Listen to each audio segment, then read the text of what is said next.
Classically known as America's pastime, baseball is a game with a rich history and a followership which extends around the world. While the premise of the game is simple enough, the complexity of the physics involved in the game can often be staggering. As with most other sports, this physical complexity has created a driving force for the evolution of equipment and technique. Even so, unlike most sports, baseball has clung over steadfastly to many traditions throughout the years. One critical example of this can be seen in the materials from which Major League Baseball bats are made. While new age composites and alloys are finding niches in everything from fighter jets to mechanical pencils, Major League Baseball bats remain wooden. Here we can see the bat made for our simulation project. Our model is made of maple and just over a meter long. After applying a point load of 4,124 pounds, a typical Major League loading scenario, to the sweet spot of the barrel and fixing the bat as if it were being held, the stresses and bending which happen in real life can be seen. A baseball bat is one tough item, but how tough? What really happens when bat meets ball? Bat, it is going to have the ability to bend. We're seeing some vibrations that extend all the way into the hands. So every time I hit a ball, I feel this sting going through my arms. And I think it's hard for people to understand what that sting is, but it's really these vibrations that are going back and forth really, really fast. We now see that both bending and vibrations analyses were useful, as both play a key role in determining performance of any particular bat. Next, we examine the baseball itself. Typically, a baseball is thrown like we see here.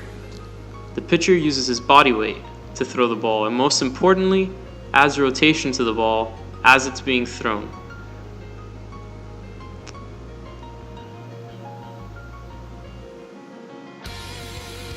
Let's see that part again.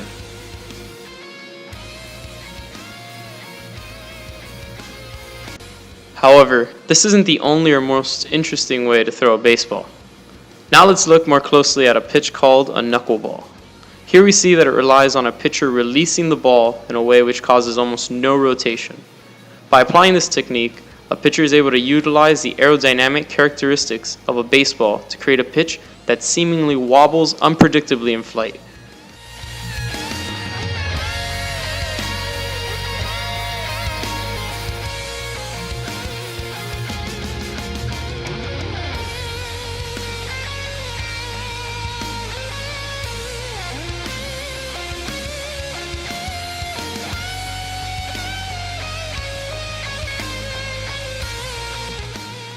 But why doesn't the ball just follow a constant projectile path? To understand this, we conducted flow simulations on a standard baseball. Using flow speeds of 80, 90, and the world record 105 miles per hour, we were able to see that orientation of the seams is critical to what a knuckleball will do in flight. In the two-seam orientation at 105 miles per hour, the baseball produces a simple, symmetric pressure contour plot. However, when we examine the ball in the four-seam orientation, something interesting is revealed. Because the seams are now asymmetric, normal to the flow, a pocket of high pressure forms below the ball. This will cause the ball to rise, and revealing that the seams can be used to act like an airfoil.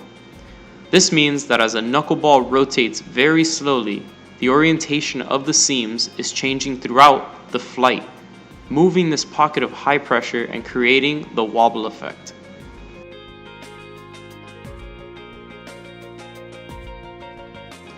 These various studies have revealed that the material from which a bat is made can be modified to strike the perfect balance between strength, deflection, and resultant frequencies of vibration felt by the batter. The baseball itself was revealed to be more than a simple sphere, and by practicing control, a pitcher is able to take advantage of the airfoil effect caused by the seams to confuse hitters.